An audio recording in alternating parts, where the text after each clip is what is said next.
든든한 두 분의 경제 선생님 소개해 올리겠습니다. 먼저 부릉부릉 박시동 평론가님 안녕하세요. 네, 안녕하세요. 경제를 쉽게 설명해드리는 박시동입니다. 네, 그리고 요즘 저의 부동산 내공을 착착착착 쌓아주고 계시죠. 김인만 소장님 어서 오세요. 안녕하세요. 안녕하세요, 김인만입니다. 네, 오늘 주제가 뭘지 대충 예상이 됩니다. 잠시 후에 이야기 나눠보도록 하겠고요. 본격적인 토크에 앞서서 이 주의 핫한 이슈 먼저 짚어보도록 하겠습니다. 시동 평론가님, 시동 이슈. 네, 이번 주 시동 이슈는 코스피가 사상 최고치를 갱신했다는 소식입니다. 박수. 6,300? 네, 지난 화요일에 6,400선을 돌파했습니다.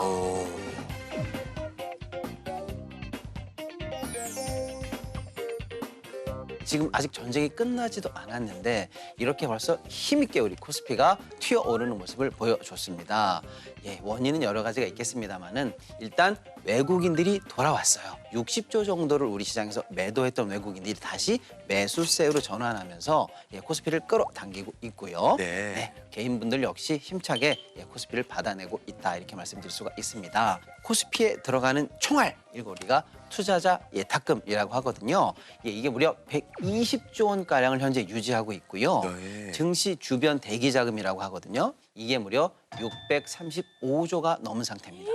그러니까 전쟁만 끝나봐라, 또는 전쟁의 변동성만 좀 낮아져 봐라, 우리는 바로 들어간다. 여차하면 더 위로 튈 수도 있는 상황이다. 그러니까 지금 최고점을 돌파했습니다만 아직 끝이 아니다라는 희망을 품을 수가 있겠습니다. 골드만삭스에서는 올해 코스피 상단을 8,000포인트로 올렸고요. JP모건은 무려 8,500까지 상단을 더 높인 상황입니다. 올해요? 그렇습니다. 와. 물론 아직 전쟁이 다 끝난 것은 아니고요. 네. 물가 인상이라든지 여러 가지 리스크가 남아있긴 합니다만은 조기에 전쟁이 종료가 되고 우리 기업들이 여전히 실적을 잘 낸다라고 하면 우리가 방금 말씀드린 꿈의 숫자 7,000포인트, 8,000포인트도 멀지 않았다는 걸 확인시켜준 이번 한 주였습니다. 팔지 마세요. 주식에 양보하세요. 야, 진짜 좋은 소식이네요. 그 시점이 되면은 만스피가 또 눈앞에 있는 거 아니겠습니까? 맞습니다. 그날이 빨리 오기를 기다려보도록 하겠습니다. 네, 좋습니다. 자, 그럼 본격적인 토크로 넘어가 보겠습니다. 혁수 앵커, 2주에 준비해온 소식은 뭐니? 하은 아나운서의 최대 관심사죠. 부동산 이야기를 해보려고 합니다. 장르가머니에서 여러 번 전해드렸던 다주택자에 대한 양도세 중과 유예 종료 시점이 어느새 2주 앞으로 다가왔습니다.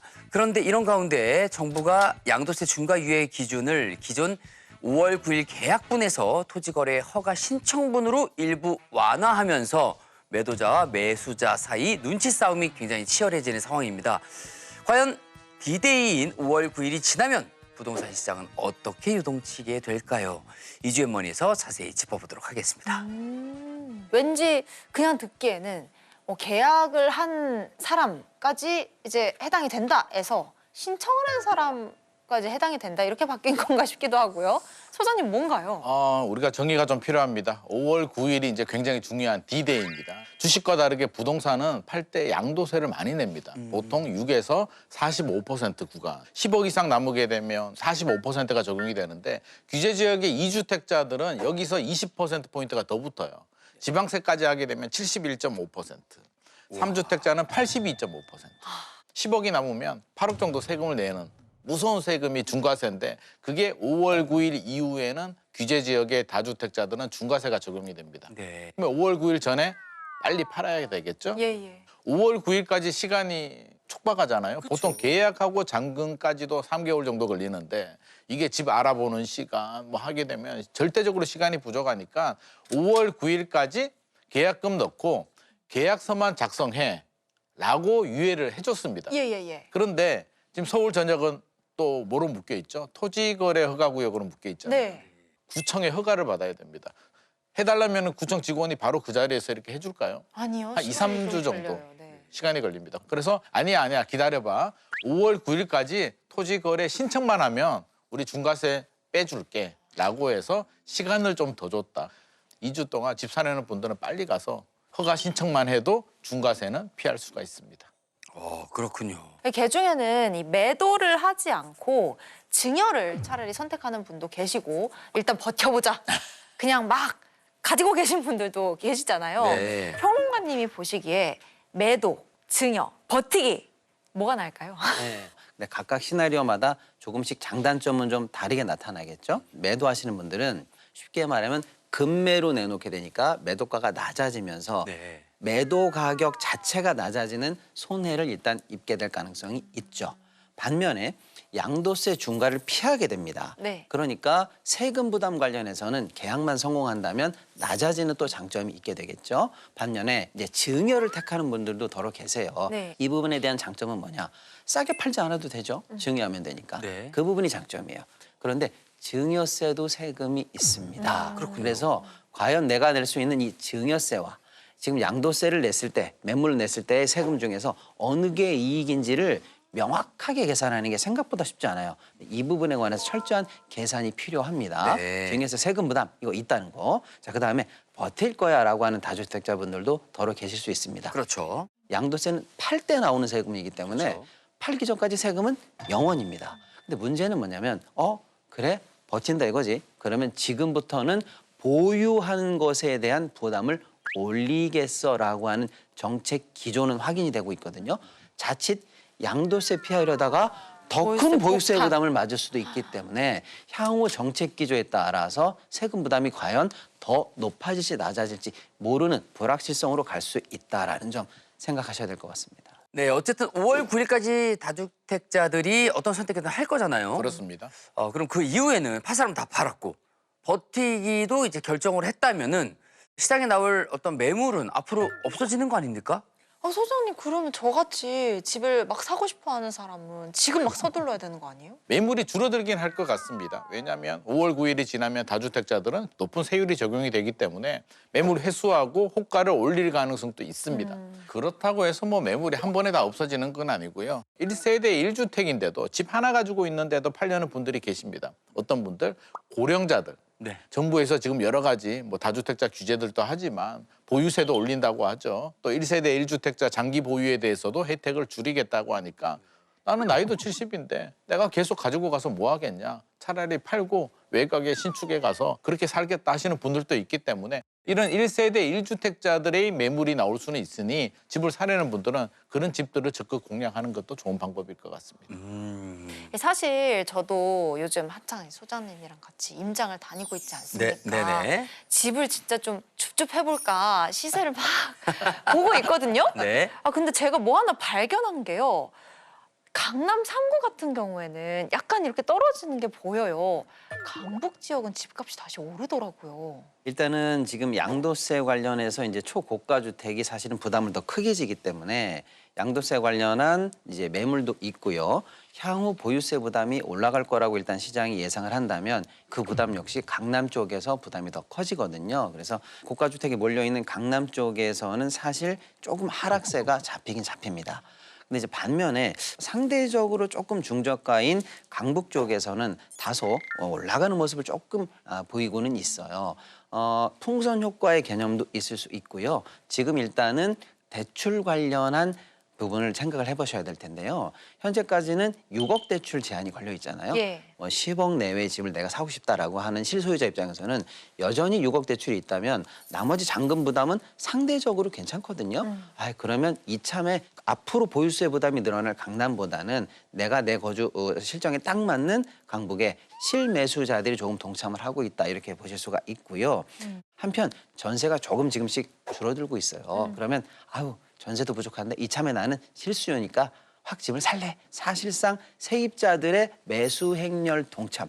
요게 이제 강북 지역의 중저가 아파트들의 2중, 3중의 효과를 내면서 이렇게 해서 강남과 강북이 조금 차별적으로 약간 다른 양태를 보이는 모습이 관찰될 수가 있겠습니다. 풍선 효과라고 말씀해 주셨는데 그러면은 강북 다음이 궁금합니다. 서울 외곽 지역까지 퍼지게 되면 수도권 집값까지 오르는 거 아닙니까? 제일 문제가 전세입니다. 전세가 굉장히 귀합니다. 뭐 여러 가지 문제가 이제 입주 물량 부족이라든지 정책적인 부작용이 맞물렸는데 전세가 없으면 어떻게 해야 되죠? 월세로 가거나 매매를 집을 해야 사야 매매를 되는데 하거나. 월세 내느니 차라리 대출 이자 내자.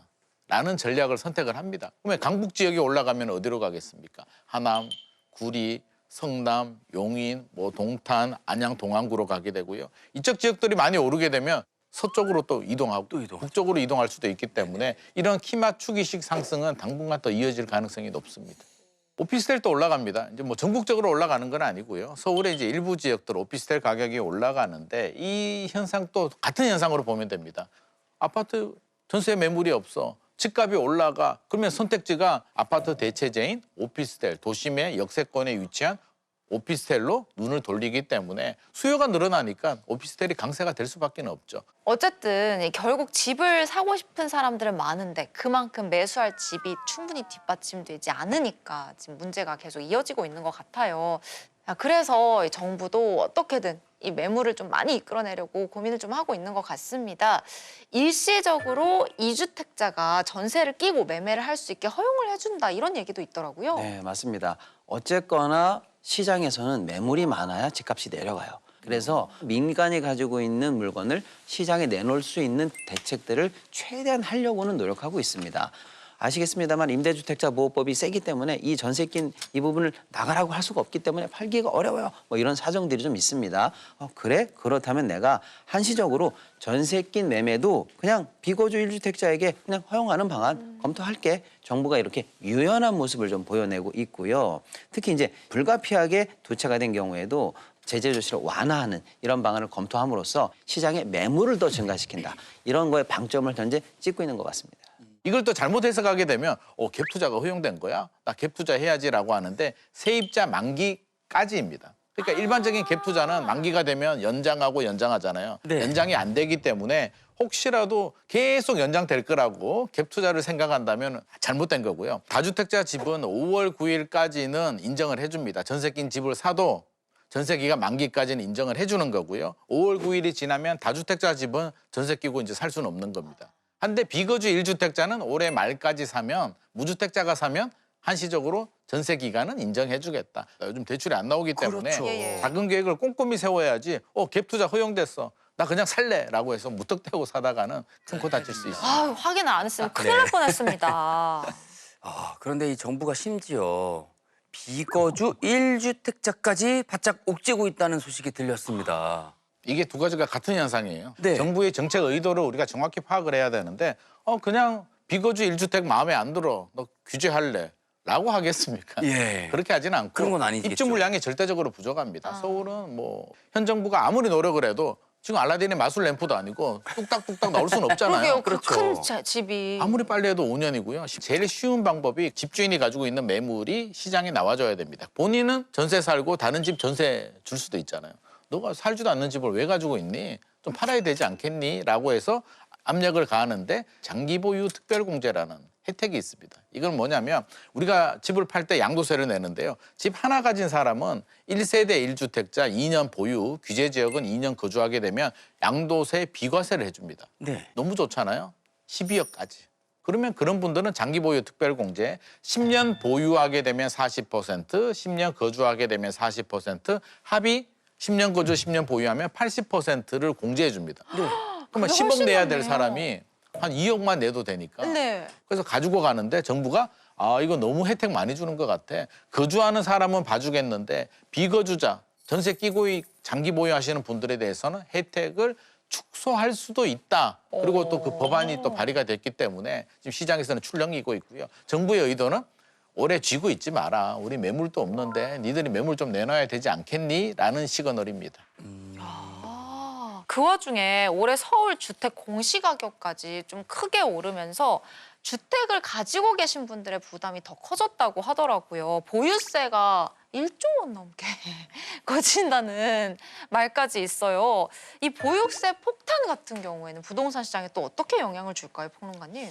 이 부분을 이해하시려면요. 3단계 구조를 일단 이해를 하셔야 되거든요. 네. 거래가에 따라서 내 집의 세금의 기준이 왔다 갔다 하면 힘드니까 이 아파트는 얼마라고 우리가 세금을 매길 때 딱 정해놓겠습니다 라고 하는 제도.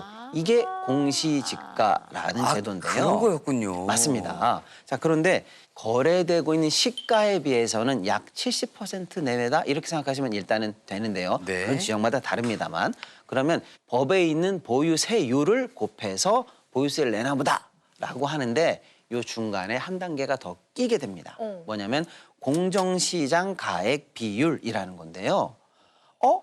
약간은 좀 미세 조정이 필요할 것 같을 때에 행정당국에서 요 비율을 한 번 더 조정해 줄게라고 하는 사실상 재량권 같은 거예요. 네. 그래서 공정시장 가액 비율이라는 걸 한 번 더 곱해줍니다. 예를 들어서 시가는 10억이에요. 네. 공시지가는 7억이에요. 근데 여기다가 공시지가에 다시 공정시장 가액 비율 0.7을 곱해줄게요라고 하면 최종적으로 낮아지는 게 5억이에요.